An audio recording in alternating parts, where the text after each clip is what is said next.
Good morning, student. Welcome back your business study class. So, student, yesterday I taught you about factor affecting choice of channel distribution.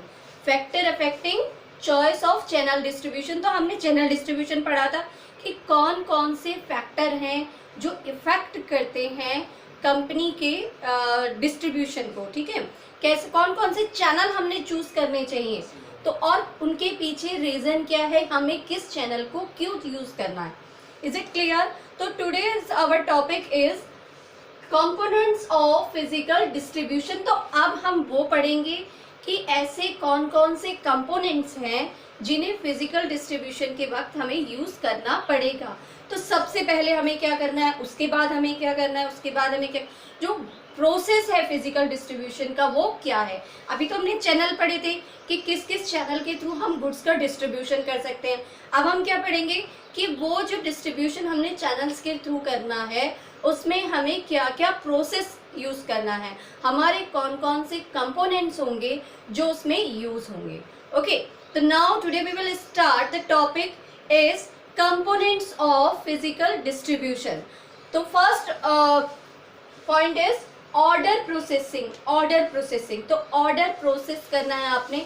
Order process करने के लिए हम क्या करेंगे, कौन कौन से स्टेप्स हमें यूज करने पड़ेंगे. तो the first step is order placement to salesman. Order किसको प्लेसमेंट करना है, हमें सेल्समैन को करना है. ठीक है, तो पहला हमारा वर्क क्या हो जाएगा, फर्स्ट स्टेप क्या है हमारा, the first step the order placement to salesman.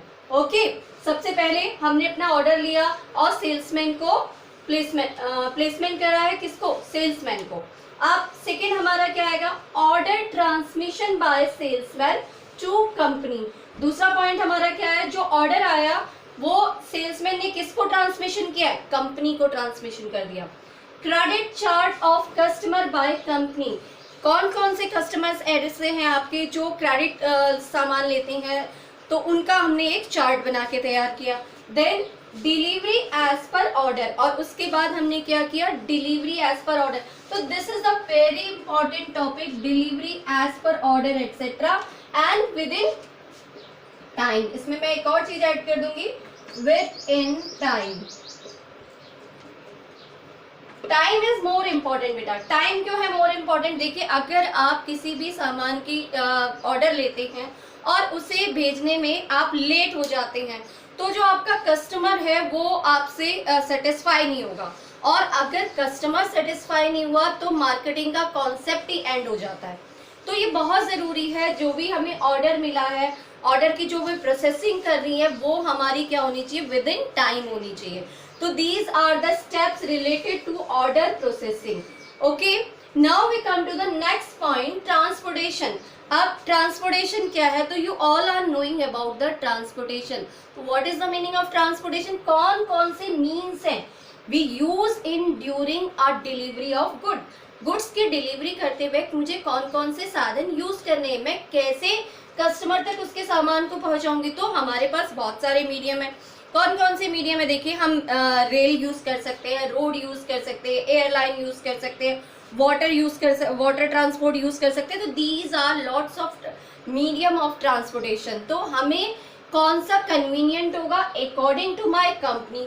मेरी कंपनी को वो बहुत कॉस्टली भी ना हो और कस्टमर्स को जो चीज़ें मिलनी है वो टाइम पर भी मिल जाए. तो ये सारी चीज़ों को मुझे ध्यान में रखना है और इसके अकॉर्डिंगली मुझे ट्रांसपोर्टेशन को चूज करना है. ठीक है, now we come to the third point, warehousing. The point is warehousing. Warehousing किसे कहते हैं बेटा, the meaning of warehousing it is in, अगर मैं सिंपल कहूं तो इसको हम कहेंगे गोदाम. हिंदी में अगर हम इसे कन्वर्ट कर दे तो इसको क्या मतलब हो जाता है, गोडाउन. तो गोडाउन कैसा होना चाहिए, देखिए किसी भी कंपनी के लिए वेयर हाउसिंग की बहुत ज्यादा इंपॉर्टेंस है. कैसे है इंपॉर्टेंस, इस तरीके से है कि जितना गुड्स आप बनाते हैं उस सारे गुड्स को आप इमीडिएटली सेल नहीं कर सकते. आपको उसे क्या करना होगा, उसे कहीं ना कहीं पे सेफली रखना होगा. तो आपके पास जो वेयर हाउसिंग की फैसिलिटी होनी चाहिए वो बहुत अच्छी होनी चाहिए, ताकि जो भी सामान आप अपने वेयर हाउस में रखें वो सेफली रहे वहाँ पे, वो खराब ना हो और उसकी जो क्वालिटी है वो किसी भी तरीके से कम नहीं हो, अगर आप उसे वेयर हाउस में जाके रखते हैं। तो warehouse it is also very important part. और कई सारी चीजें ऐसी होती है बेटा, देखिए इमीडिएटली आप जैसे अब आप सीजनल होती हैं। सीजनल मीन्स अब देखिए कौन सा सीजन चल रहा है, this is the season of summer. Summer का सीजन शुरू हो गया, अब हमें किस चीज की जरूरत होगी, फैन की जरूरत है, हमें एसी की जरूरत है, कूलर की जरूरत है। तो डिफरेंट टाइप के जो भी इलेक्ट्रिक आइटम्स हैं और जो भी रिलेटेड है समर वेकेशन से, उन सारी चीजों की नीड हमें कब होगी, इस समय है उसे। ठीक है, अब इस नीड को पूरा करने के लिए मैं इमीडिएटली तो प्रोडक्शन स्टार्ट नहीं करूंगी। और नाउ ए डेज आप लोग जानते हैं कि कंडीशन क्या चल रही है, लॉकडाउन चल रहा है कम्प्लीटली। तो ऐसे में कैसे पॉसिबल है कि सामान हमें अवेलेबिलिटी हो जाए वेयर हाउस की तरह। तो हम क्या करते हैं, हर साल हमारा जितना गुड सेल हो जाता है उसके बाद उसको मेंटेन करके रख लेते हैं। ठीक है, उसको मेंटेन करके हम अपने कहाँ पे रखते हैं, वेयर हाउस में। तो वेयर हाउस की कंडीशंस जो होनी चाहिए वो बहुत अच्छी होनी चाहिए। जहां भी हमने वेयर हाउस लिया है उसका यूटिलाइजेशन हमें प्रॉपर वे में करना चाहिए। Now the last point is our inventory. Now we come to the last point, inventory. तो बेटा इन्वेंट्री क्या होती है, it is also called stock. क्या कह सकती हूँ मैं इसे, स्टॉक। स्टॉक कैसे हुआ, देखिए मैंने अभी बताया आपको, वेयर हाउस में भी हमने इसको यूज किया। तो ये पॉसिबल ही नहीं है कि जितना भी सामान कंपनी बना रही है उसे इमीडिएटली वो सबका सब सेल कर दे। तो जब वो सारा चीजें सेल नहीं करेगी तो कुछ सामान जो होगा वो सेल तो डिमांड के अकॉर्डिंगली करेगी, पर ऐसा नहीं होता कि जितना आपने प्रोडक्शन बनाया उतनी की डिमांड आ जाए। कई बार क्या होता है, आपकी डिमांड कम हो जाती है या आपकी मार्केट में चीजें एक्सेस हो रही हैं और वहां पर उतनी उनकी डिमांड नहीं है। तो अब आप क्या करेंगे, उस पर्टिकुलर कमोडिटी का स्टॉक बना के रख लेंगे। तो स्टॉक क्या होता है, maintenance of stock, the inventory needs to be maintain so that the can be supplied whenever the demanded. Demand जब भी होगी तब मैं इन चीजों को, स्टॉक को सेल करूंगी। The proper inventory maintenance ensures production availability. Production availability क्या हुआ, प्रोडक्ट की अवेलेबिलिटी। प्रोडक्ट अवेलेबिलिटी मुझे तभी होगी जबकि मेरे पास पूरी तरीके से स्टॉक मेंटेन है। तो स्टॉक को मेंटेन करना भी एक बहुत इंपॉर्टेंट वर्क होता है ड्यूरिंग फिजिकल डिस्ट्रीब्यूशन। तो अब हमारे पास कौन कौन से पॉइंट्स आए थे, the first point order processing, order कैसे प्रोसेस करना है। द सेकेंड पॉइंट ट्रांसपोर्टेशन, हमने उसका ट्रांसपोर्टेशन कैसे करना है, कौन सा मीन्स चुनना है हमें ट्रांसपोर्टेशन में, कौन सा मीन्स हमारी कंपनी के लिए पॉजिटिव होगा, कंपनी के लिए फेवरेबल होगा, किस तरीके से कंपनी को कोई लॉस भी नहीं होगा और उसके जो कस्टमर हैं वो सेटिस्फाइड भी हो जाएंगे। Now the third point, warehousing. अब जितना भी सामान बन गया है, अब दूसरी जगह पे अगर वो आ भी रहा है तो उससे पहले बिफोर डिस्ट्रीब्यूशन मुझे किसी ना किसी वेयर हाउस को यूज करना पड़ेगा। वेयर हाउस की जो कंडीशंस होनी चाहिए वो एप्रोप्रिएट होनी चाहिए अकॉर्डिंग टू द एनवायरमेंट।